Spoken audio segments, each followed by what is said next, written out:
मेरे प्यारे साथियों, नमस्कार। फ्रेंड्स, आज मैं प्री 2026 एग्ज़ामिनेशन को ध्यान में रखते हुए एक ऐसे प्रश्न पर आप सबसे बात करने जा रहा हूँ। बात करने नहीं, बल्कि डिस्कशन करने जा रहा हूँ, जो ऊपर से दिखते तो बहुत सरल हैं, लेकिन वे सरल होते नहीं हैं।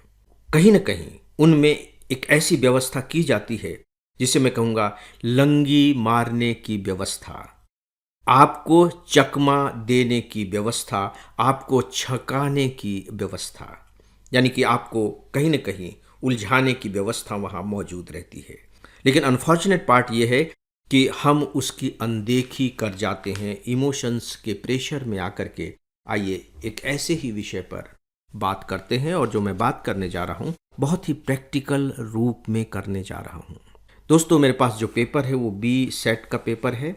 2025 के प्री फर्स्ट पेपर में ये क्वेश्चन पूछा गया था, क्वेश्चन नंबर 22। फ्रेंड्स, एक सूचना है, एफईआईएस का एक मोबाइल ऐप है।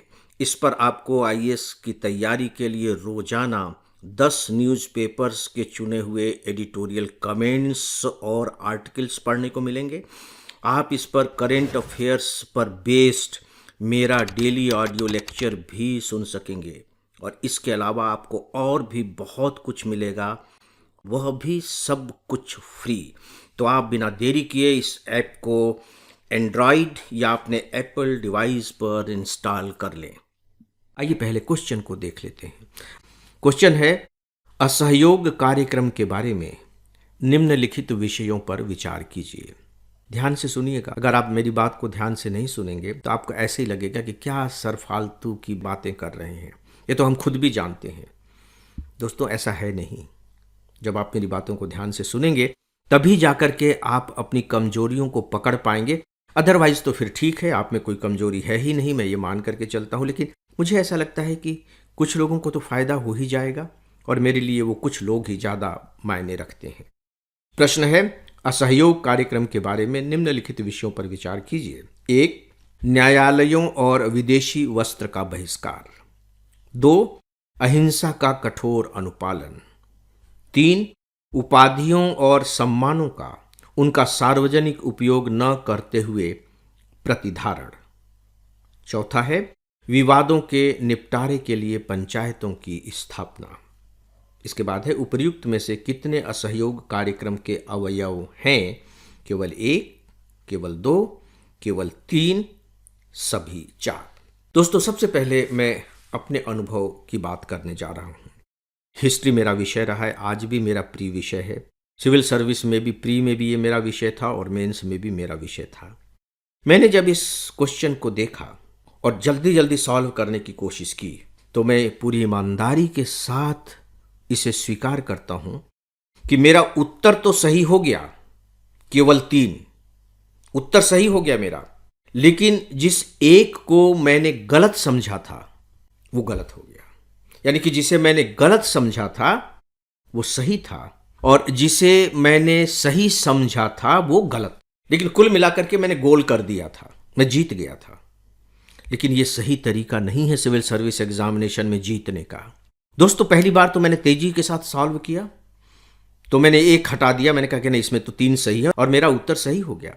फिर मैंने इस पर विचार किया कि इसमें कौन सही है कौन गलत है।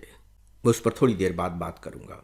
इस क्वेश्चन को लेकर के मैंने कुछ स्टूडेंट्स से भी बात की, ऐसे स्टूडेंट्स से जो एग्जामिनेशन देकर आए हैं। फ्रेंड्स, मैंने 10 स्टूडेंट से बात की, और उन 10 में से 10 स्टूडेंट्स ने कहा कि हाँ, हमने इस क्वेश्चन को सॉल्व किया है। बहुत अच्छी बात है, सॉल्व किया है। क्वेश्चन असहयोग आंदोलन पर है।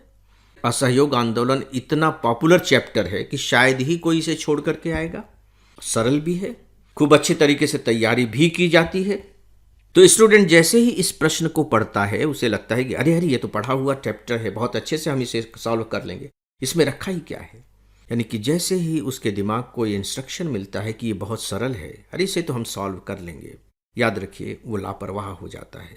दिमाग बहुत सूक्ष्म तरीके से काम करता है दोस्तों, और खासकर प्री एग्जामिनेशन में मेरे साथ भी वही हुआ था। अरे इसमें क्या असहयोग आंदोलन है? फिर और भी देखिए कि जटिलताएं कैसे पैदा की जाती हैं। आप समझिए कि आपके खिलाफ, इसे अगर मैं षड्यंत्र का नाम दूं तो कैसे रचा जाता है? पहला क्या दे दिया गया? न्यायालयों और विदेशी वस्त्र का बहिष्कार। इसको तो आप आउटराइट कहेंगे कि हाँ, ये बिल्कुल सही है। असहयोग आंदोलन में तो ये किया ही गया था। कपड़े जलाए गए थे, न्यायालयों का बहिष्कार किया गया था। आप और खुश हो गए, अरे यार, इसमें तो जो ऑप्शन भी दिए हुए हैं वो बड़े आसान से हैं। इसके बाद दूसरा ऑप्शन है अहिंसा का कठोर अनुपालन। हाँ, ये भी था, अहिंसा गांधी जी का सिद्धांत है, अहिंसा का पालन करना। और असहयोग आंदोलन के दौरान जो हिंसा हो गई थी थाने पर, आपको मालूम है, वो उसी वजह से गांधी जी ने इसे स्थगित कर दिया था। बावजूद इसके कि सभी नेता गांधी जी से आग्रह कर रहे थे कि बापू आप ऐसा मत कीजिए, आप ऐसा मत कीजिए, लेकिन उन्होंने कहा कि नहीं, हिंसा हो गई, मेरे सिद्धांत के विरुद्ध है। उन्होंने असहयोग आंदोलन स्थगित कर दिया। तो लगता है कि नहीं, अहिंसा का कठोर अनुपालन, इसकी बात तो गांधी जी ने की थी। असहयोग आंदोलन में यह भी शामिल था। इसके बाद हम तीसरे पर आते हैं, उपाधियों और सम्मानों का उनका सार्वजनिक उपयोग न करते हुए प्रतिधारण।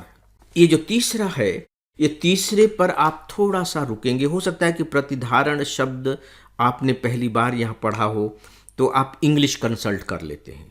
मैंने जो किया मैं वही बता रहा हूं।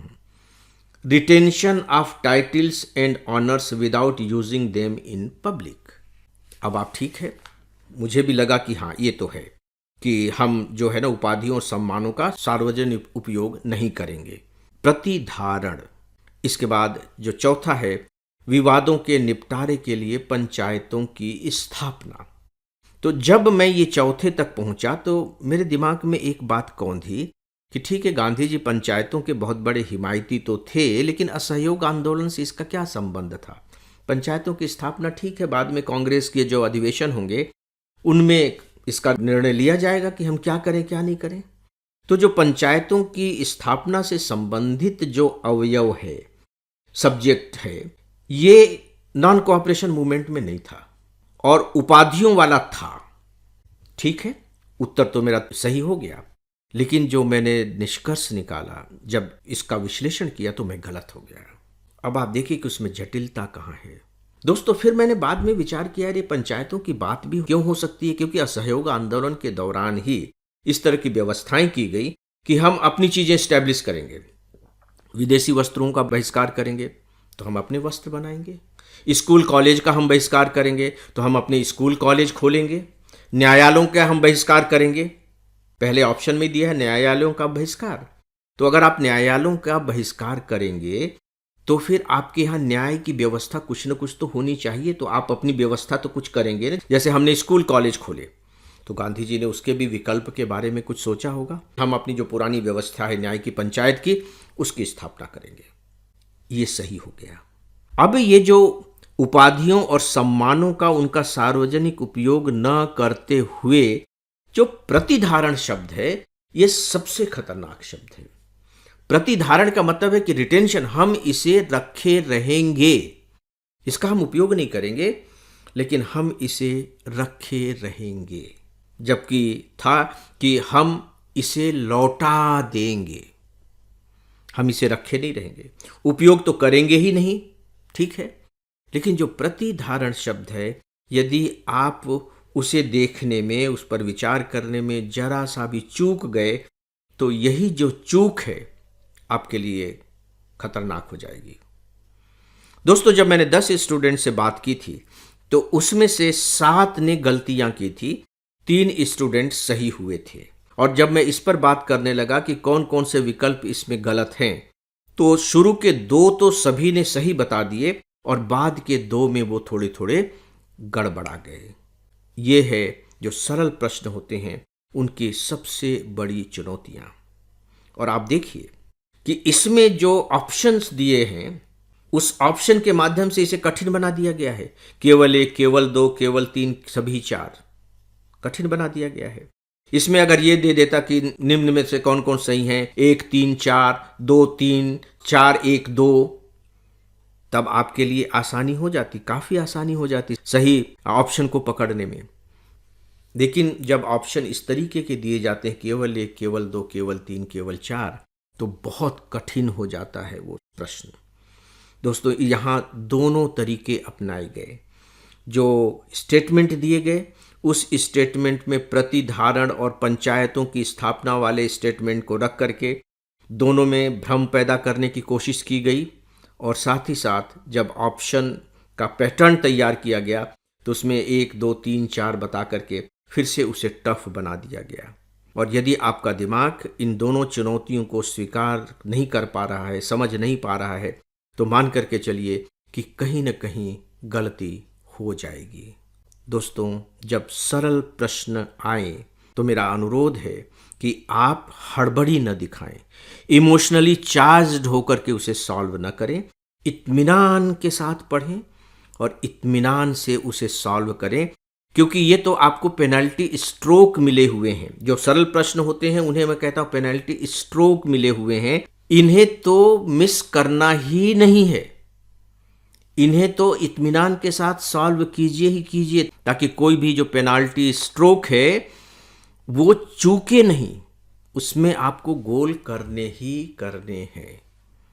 दोस्तों, मैं विश्वास दिलाता हूं कि अगर आप मेरी इस बात का ध्यान रखेंगे तो आपके जो स्कोर हैं वो बेहतर हो जाएंगे।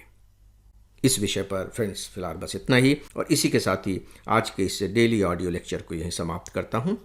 नमस्कार।